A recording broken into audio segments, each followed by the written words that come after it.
Hello दोस्तों, आज मैं आपके साथ एक पिता की हार्ट टचिंग स्टोरी आप लोगों के साथ शेयर करूंगा। ये दिल को छू जाने वाली स्टोरी एक पिता के जज्बातों की कहानी है।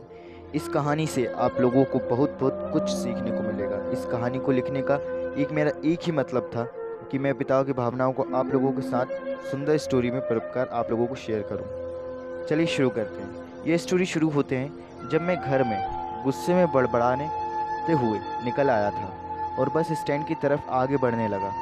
मैं मन ही मन बड़बड़ा रहा था, पता नहीं किसने पैसे छुपा के रखे हैं, लेकिन मेरे लिए एक बाइक नहीं ले सकते। अब मैं यहाँ से चला जाऊँगा और तब तक वापस नहीं आऊँगा जब तक खुद के पैसों से बाइक नहीं खरीद लेता। इतना सोच ही रहा था, तभी मेरे पैर ने मुझे कुछ चुभने का एहसास हुआ। नीचे देखा तो समझ आया कि जल्दबाजी में पापा के जूते पहन आया हूँ। उन जूतों की कील उभर आई थी जो मेरे पैर में बार बार घाव बना रही थी किए जा रही थी। लेकिन उस समय गुस्सा अधिक था तो मैं बड़बड़ाते हुए आगे बढ़ गया।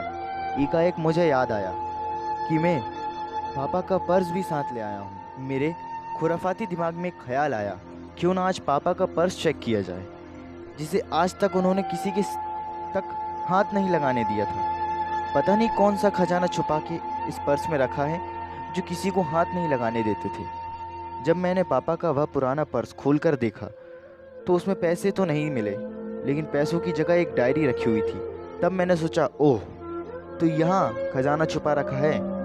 मैं समझ रहा था कि यहाँ पापा ने लिखा होगा कि किस के कितने पैसे लेने हैं और किसको कितने पैसे देने हैं, लेकिन मैं गलत था। जब मैंने उस छोटी सी डायरी का पहला पेज खोलकर देखा तो वहाँ पर जो लिखा था वह थोड़ा सीरियस कर देने वाला था।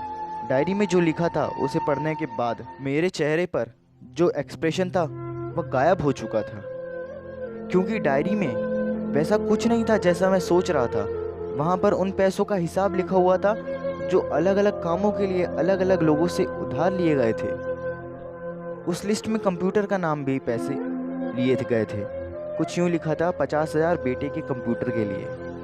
यह वही कंप्यूटर था जिसे मैं आज तक यूज़ कर रहा हूँ, लेकिन मुझे यह पता नहीं था उस कंप्यूटर को खरीदने के लिए पैसे कहाँ से आए थे। लेकिन आज पता चल रहा था। मुझे आज भी याद है जब मैंने पहली बार कैमरे के लिए ज़िद की थी, जो मेरे पापा ने मुझे 2 हफ्ते बाद मेरे बर्थडे पर ला कर दिया था, जिसे देखकर मैं बहुत खुश हुआ था। और मुझे खुश देखकर मुझसे कई ज़्यादा अगर कोई खुश था तो वह थे पापा। अब मेरे चेहरे से गुस्सा एकदम गायब हो चुका था। जब मैंने आगे का पन्ना पलटा तो वहाँ कुछ विशेष इच्छाएं लिखी हुई थी। पहली जो विश थी उसमें जो लिखा हुआ था, अच्छे जूता पहनना। यह बात मेरी कुछ समझ नहीं आई। तभी मेरे पाँव अचानक सड़क पर भरे हुए पानी पर जा पड़ा और तभी मेरे पाँव में कुछ गीलापन होने का एहसास हुआ। जब मैंने जूता उतार कर देखा तो उसका ताला टूटा हुआ था। यह देखकर मुझे डायरी में लिखा बात याद आ गई। तभी मुझे माँ पापा की कही बात भी याद आ रही थी कि कैसे माँ जब कहती थी पापा से, अब तो जूते पुराने हो गए हैं, नए ले लीजिए, तो पापा अक्सर यह कहकर टाल दिया करते थे, जूते अभी और चलेंगे, अभी कुछ दिन पहले ही तो लिए थे। मुझे आज समझ आ रहा था कि कितने दिन और चलेंगे। साथ ही साथ यह भी समझ आ रहा था कि पापा पर्स को क्यों छुपा कर रखते थे। तभी उस डायरी के पढ़ते हुए बस स्टैंड पर पड़ी बेंच पर आकर बैठ गया। अब उस डायरी का आखिरी पन्ना बचा हुआ था। उस पन्ने को सब मैंने पलटा कर देखा तो वहाँ कल की डेट लिखी हुई थी। तारीख के नीचे लिखा हुआ था 50,000 रुपये बाइक के लिए। बस इतना पढ़ा और दिमाग सन्न रह गया। अब मेरे मन में कोई शिकायत गिला नहीं थी, बस मेरी आंखों से आंसू चले जा रहे थे। मुझे आज तक नहीं पता क्या रो जा रहा था। अब मैं जल्दी से घर की तरफ भागा, लेकिन जूते की वजह कील पाँव में अब घाव तक बना चुकी थी।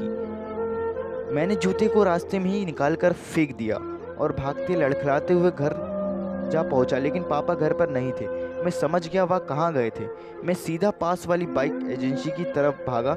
पता नहीं आज कहाँ से इतनी ताकत आ गई थी कि मैं भागते हुए थक नहीं रहा था, और वहाँ भी बिना जूते के नंगे पाँव।